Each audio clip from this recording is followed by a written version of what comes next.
What's going on, Sold On RV Life crew? We are back for another installment of the RV Essentials.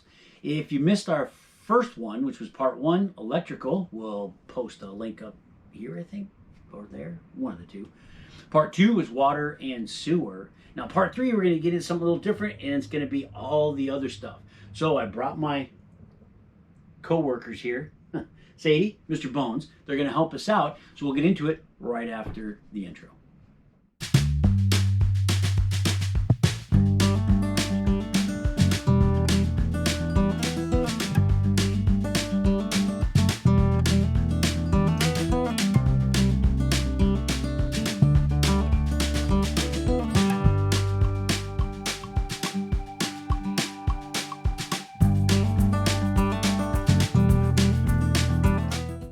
Okay, we're back. So now, I know you're probably saying to yourself, what do you mean, other stuff? Well, you got electrical, you got water, you got sewer, but then there's all the other things that go on out there. And again, we could continue making these videos probably for 8-10 parts. And not saying that this is going to be the last one, but the list we're going to give you now are going to be the things that between our tow vehicle and then the outside of our actual coach. And some of them are going to be more of making life a little bit easier, and maybe some personal favorite kind of things. The first thing we're going to talk about is our door lock for the main door on the trailer. We purchased and installed a wireless, because it gives you little key fobs, RV door lock made by a company called Latchit. There's others out there. There's another one that has a lion's head that's, I forget the name of them. They're very popular too. These things are not necessarily inexpensive, but even if you don't want to go with a wireless setup, and I'll talk to you about that, it has a keypad stuff. We'll go through this a little bit in a minute. But just your door locks in general, change them. Change them even if you just go and get some aftermarket exact replacement. Here's why. The keys are mass-produced, or the locks are mass-produced by the manufacturers for the different manufacturers of the trailers. We happen to be a Grand Design. And they get stamped with a particular key number. Well, those locks and those keys are not an endless change of the teeth and everything else out there.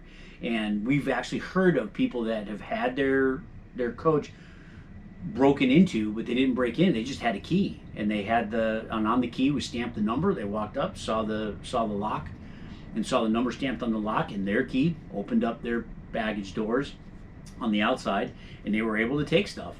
And that's been a talk in the community for years now, that those keys are very similarly keyed.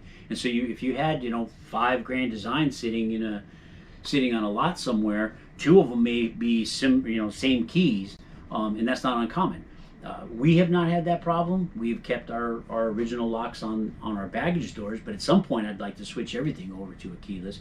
But at least our main door, we definitely changed it to a keypad and wireless key fob set. This particular one, check out this video, left side, right here. And that is disassembly and cleaning and maintenance of this lock. So you get to see the internals and how it all works. And really, it's really a simple setup. Okay, and on to the next items. We're going to talk some lubricants.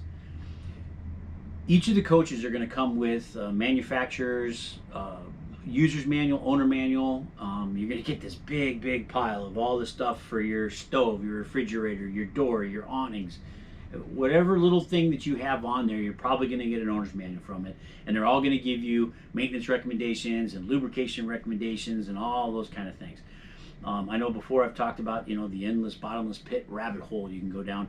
Lubrications and spray-on type things is definitely a bottomless pit. The first one we'll talk about just happens to be made by 3-in-1, all right? But this is Lock Dry Lube. The dry is important because obviously you're out in RV parks, in national park, or different types of parks. There's outdoors. You're out kicking up dust and dirt. You're driving down the road. It's raining on you. And that dirt and grime can get into everywhere. And if it's a moving part, like the arms to the awnings, the door latch itself, and again, you'll see I use this when we do the maintenance on the door lock. It's important to have ones that will not attract dirt and grime. So dry is a way to go. The one I'm really going to talk about now is the silicone lubricant, especially for coaches that have slides that go in and out, and you around that, then you have a rubber.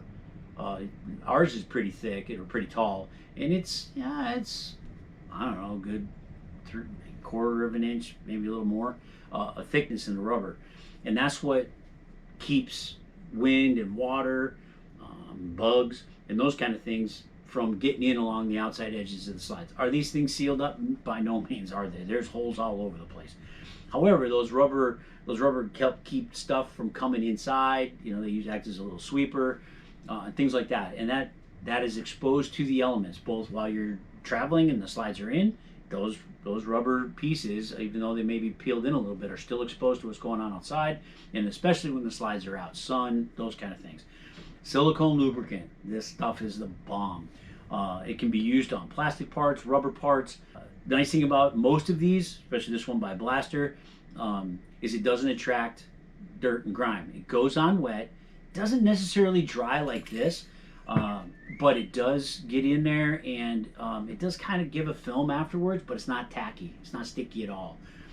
And so this gets sprayed onto the outside of the slides quite a bit around that rubber, trying to keep that stuff clean and lubricated so it can slide through, cover over the fiberglass or acrylic outsides of these slides. While on the topic of lubricants, I'm going to talk about something that's specific to fifth wheels. So you have a kingpin that's located at the front of the coach, and it goes into some type of pin box or hitch mounted in the bed of your truck. So if you've ever seen an 18-wheeler, right, the commercial 18-wheelers that are out there, big rigs, and you see that big plate that sits on the back of the truck, and it's always covered in this just black grease and just covered. Well, it needs to be lubricated so that when it catches onto that kingpin and those two surfaces meet, they have to be able to pivot. Well, you want to talk about something that will attract dirt, grime, bugs, and everything else. Yep, that stuff is really sticky. You gotta coat it on there, and it's a lot of extra work. They make a really cool product for between the kingpin and the hitches, and it's a disc. And put a picture of it up right here. It's a lubricating disc. It's dry. You snap it onto the bottom of the kingpin, and then that gives you a surface between the kingpin and the hitch in the bed of your truck that is very slippery, and it allows it to slide and pivot. But then when you go to disconnect, then that disc just stays either attached to them, or what I do is I pull it out and I put it up inside the kingpin, so that way it doesn't get rained on and the elements don't get at it. And then we go to move again, I just pop it back on and away you go. Next, we're going to move over to the actual coach itself, and some of these things you may get them with when you purchase it, but you need to have them. You need to make sure you have them. Any of my military friends out there are going to know, hey, CHOCK block, that's you. CHOCK blocks. This is the particular one we have. I actually rinsed it off and brought it inside so y'all can see it. We run 4 of these. They're pretty heavy. They got, red on the bottom, sticks in the ground, put the wheel on there. You need to secure your trailer or your motorhome or your coach. You need to get this and locked up those wheels so that thing won't roll. Now, obviously in a motorhome, you got parking brakes and that kind of thing, so you do have some extras in there for locking things down. But for travel trailers and fifth wheels, there's really no way to lock those brakes or wheels in place. And so if you're on a little bit of a slope, anything like that, you can roll. You don't want that. That would be very bad. So CHOCK blocks, however you want to do them. They make some that are 2-sided. They go between 2 sets of wheels, depending on how far they're spaced apart. Like I said, we have 4 of them. We put them in the back and the front, between the 2, outside of the 2, on both sides. And that way the trailer doesn't go anywhere. When we hook up, disconnect, earthquake, tornadoes, whatever, we don't roll away. So make sure you CHOCK block that stuff up.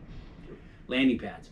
They are your deals that come down and touch the ground and that help level out your coach. So you can, some people carry around wood blocks and put those down. There's snap pads you can put on, all kinds of other things.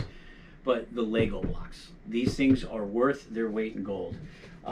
We show up, we know how many we're normally going to put down in the, so we have 6 landing legs. We put down these. All right, they're different colors, different, manufacturers. I have a bunch of these.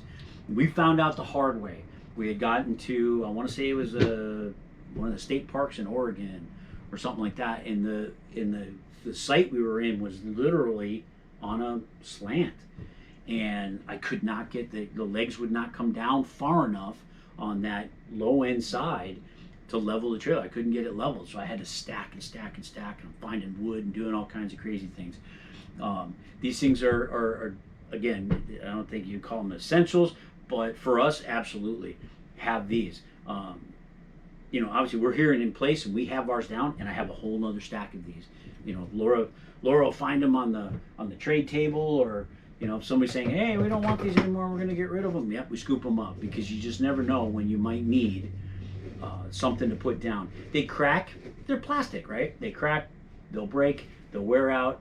But again, it's light. I mean, there's 2, 4, 6, 8, 9, 10 in here. I think the black one on the bottom counts. There's 10 in here with a handle. Pick them up with one hand.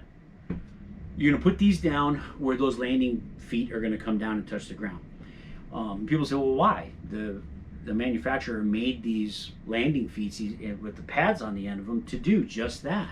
It's usually a metal disc on the bottom. I think some are square, ours are round.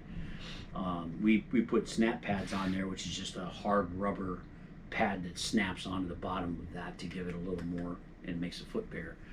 But again, if you think about it, and you take something that's cylindrical, skinny, and you're using it as a means of holding up weight, the longer these two pieces are apart, the more wobble you're going to get. If you can keep it closer to the frame, so it has less of a distance to run, here we're going, that's going to be more stable and stronger.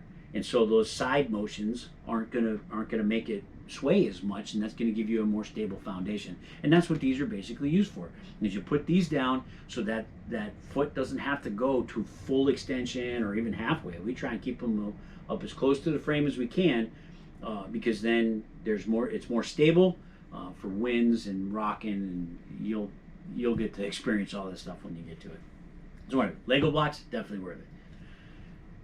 Well, see, we're talking about stabilizers and levelers and things. RV or motorhomes, and most of your fifth wheels, not all motorhomes either, have a self-leveling system where you get into place. We put our pads down underneath those feet, and then we hit the auto level, and it automatically goes in there, and there's a little bubble inside the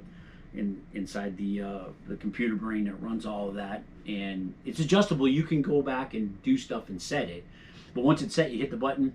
These come down, they'll automatically level out your coach. Well, not everybody comes with those, especially travel trailers. Our first travel trailer, nope, didn't come with any type of auto leveler or leveling assistance. Didn't even have a little bubble, the little level bubbles you can get. You can buy them, aftermarket things. Well, there's one particular item that I'm going to throw out there. Don't have it here in front of me because we sold it when we sold that trailer. It's called Level Pro. We'll put a picture of it up here and a link down below. And it's basically an electronic device that you mount to the wall inside your RV or your travel trailer. And once you have it leveled, you're going to set it and say, okay, this is level. So then you get an app on your phone. So then when you show up to your site and you get backed in, you're going to open that app, and it's going to tell you which side it needs to, if it's side to side or front to back, and help you level that out. And so then you bring in kind of like CHOCK blocks, but they're a lot longer, and they start out skinnier and come up, and you drive up on them. And so you're going to go to the low side, and I won't go through the whole details on it, but it's a device called Level Pro. And so if you have a travel trailer and you're using it a lot and you're having a hard time keeping things level, something to look into. We used it, we enjoyed it, we thought we'd share that with you. All right, so now we're going to jump into the tow rig. And boy, you can get crazy with all the extras you can get in there too. I'm sure someone's thinking, well, when is he going to talk about tire pressure management systems? I'm not. That's something you're going to have to decide whether or not you want to have ours. This Grand Design, when we got it, it came with the screw-on types, and they just gave us too many problems. And so I eventually took them off. You know, the ones that go inside, that are mounted inside the rim, yeah. If that's something that you want and you choose to use, it's not something I'm going to say is an essential by any means. Good maintenance, keeping your tires aired up. You know, our tow rig, I can see both sets of tires on the coach from the driver's seat of the truck, and I've stopped using it. Now, obviously, the truck has its own TPMS system in there, so I know what's going on with that. I would say that keeping your tow vehicle and your coach level during towing is probably more important than the TPMS system. Too many times going down the road, something called squatting, right? Where you got your tow vehicle in the front, you got your coach in the back, and as soon as they get hooked up, it sinks in the middle. And so now the headlights are pointing up at the stars, and the trailer, it looks like it's nosediving into the ground. Yeah, that's not good. It's not good for either your trailer or your tow vehicle, but what's even worse is it's highly dangerous, because now you've lost a lot of weight on your front wheels, which are your steer wheels. And so that is floaty. It will feel very floaty in the front, and it's, you know, going down the highway at 55, 60 miles an hour, 65 miles an hour. Some of you crazies out there doing 70, 75, don't do that. And that front end's just floating all over the place. And now if you start going over rough terrain and it's pushing down on it, which is going to lift that front end up, you may lose traction altogether. That would be extreme, but not a good idea. You need to be level. So, you know, we've got a 3500 heavy duty dually Ram pickup truck that we pull this thing with, and it's got a 30,000 something pound tow capacity and all the rest of those kind of crazy things. But even when hooked up, we went and had ours weighed, and they did all this stuff for us. I still was getting a little bit of sag, so we put some airbags in.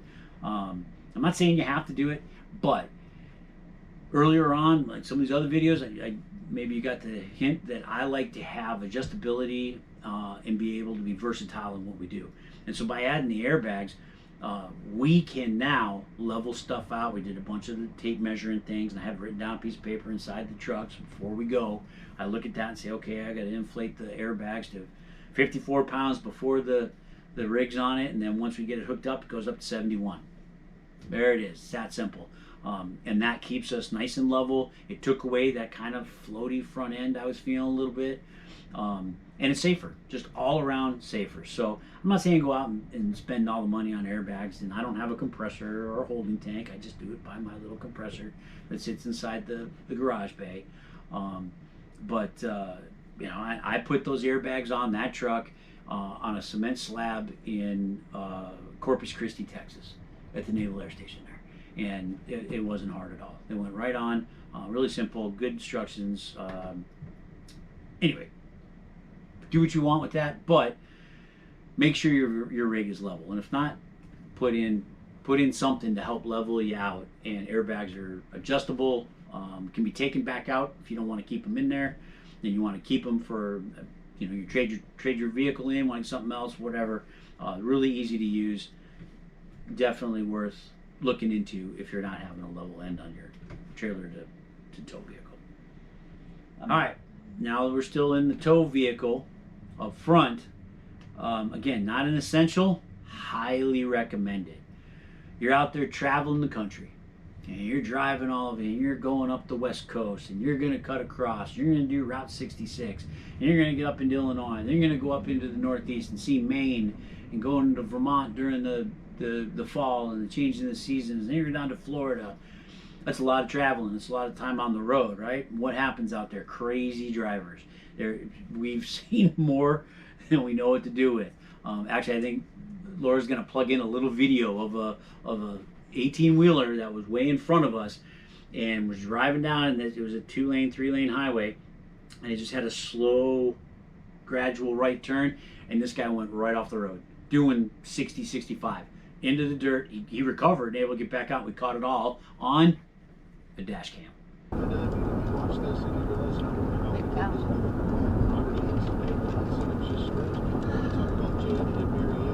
Well, that truck just went off the road.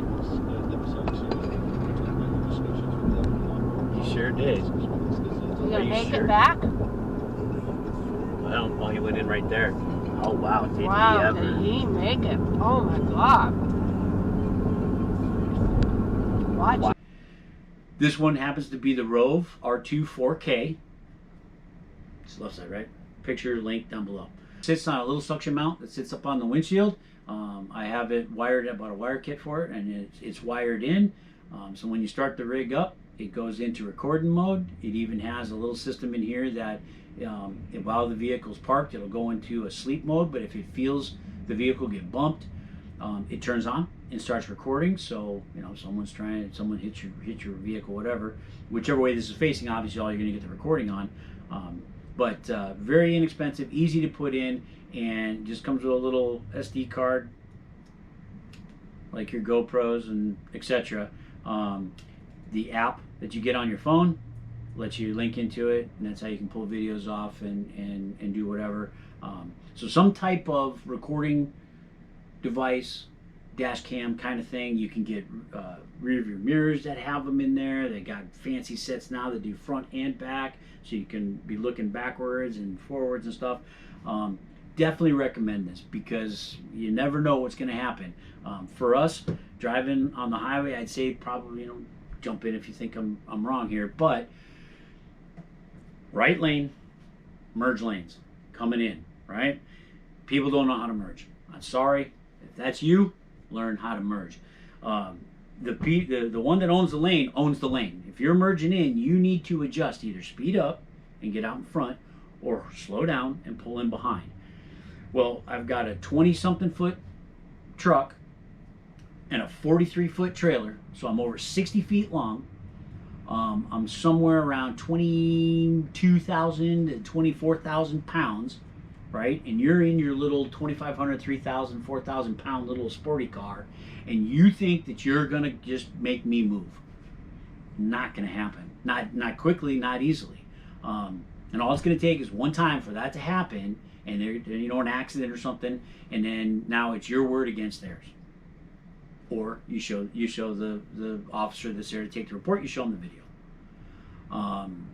With today's technology and the social media out there, you can go on YouTube and watch dash cam videos for hours, and they're catching fraudsters and all kinds of other stuff. They're definitely, so if you don't have one, highly recommend it. We've had really good luck with this Rove. Again, got this one off of Amazon. It's got great ratings. It is 4K, etc. I won't get into all the details of it, but have a dash cam. Even if you just use your cell phone, just have a dash cam up there. It protects yourself from the crazies of the world. Yeah, so to give you another testimony on this particular camera, again, the Rove R2 4K. They may have a newer version of it out, but for some reason our windshield is a rock magnet. We have two good starbursts in the windshield. We took them in and got them repaired. So they're all repaired, not doing anything else. But we were down in Corpus. Laura was heading down the highway, and you're just driving along, and then all of a sudden this loud smack hits that windshield. It will scare you. And you know, Laura's had a few choice words, you know. So she came back, or she actually texted me and said, just hit a rock hit the windshield, cracked it, yada yada. Okay, calm down, you're fine. So she came back. I went and grabbed the video off the dash cam, and was able to find the point when the rock came out of. So this is her lane. It was up in front on the left side, driver's side of the lane. It came up over the vehicles in front of her, and we could actually see it come in and hit the windshield. Not that that's ever going to be used for evidentiary purposes. However, it was a good way to see that these rocks come out of nowhere. All right, well, I know, a little different this time, but part one, Part 2 now, part 3. Will there be a part 4? Sure. Maybe? No. I don't know. We'll see. At least this gets you the basics. This I know is a little more hodgepodge of stuff together. But that's part 3. So if you found this entertaining, informational, educational, please Motivational. hit that like button. Helps us out. Subscribe. That way you can see future videos that we have coming in. It definitely helps us out. And throw a comment down below. Even again, if it's just a smiley face, it definitely helps the algorithm for YouTube and all the rest, and keeps us plugging away. And hearing and reading your comments is always enjoyable to us, because then that lets us know that you're watching these things and it matters to you. Because we want to try and be informational and entertaining. Okay? So, I don't know. I think that's an indication of how good this video is. She racked out. I don't think. There she is. There's bones. It's just. All right, YouTube. You do you. We'll see you next time.